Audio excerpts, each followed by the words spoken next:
திருவண்ணாமலை தாலுகாவில் கடந்த 16ஆம் தேதி தொடங்கி வரும் 28ஆம் தேதி வரை நடைபெற்று வருகிறது.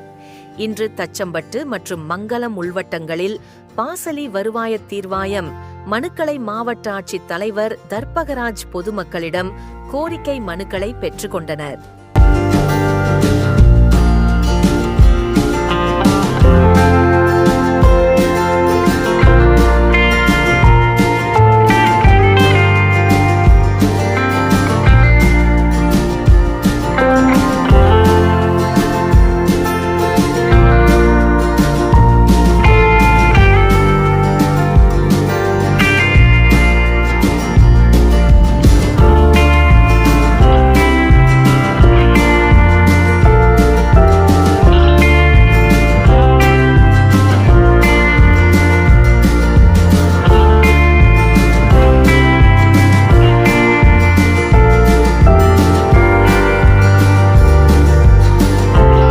இதில் பொதுமக்கள் கலந்து கொண்டு பட்டா மாற்றம், உட்பிரிவு பட்டா மாற்றம், வீட்டுமனை பட்டா, வேளாண் இடுபொருள், விபத்து உதவித்தொகை, முதியோர் உதவித்தொகை, ரேஷன் கார்டு, வீடு அளவை, நில அளவை உள்ளிட்ட பல்வேறு கோரிக்கைகளுக்கு மனு அளித்தனர்.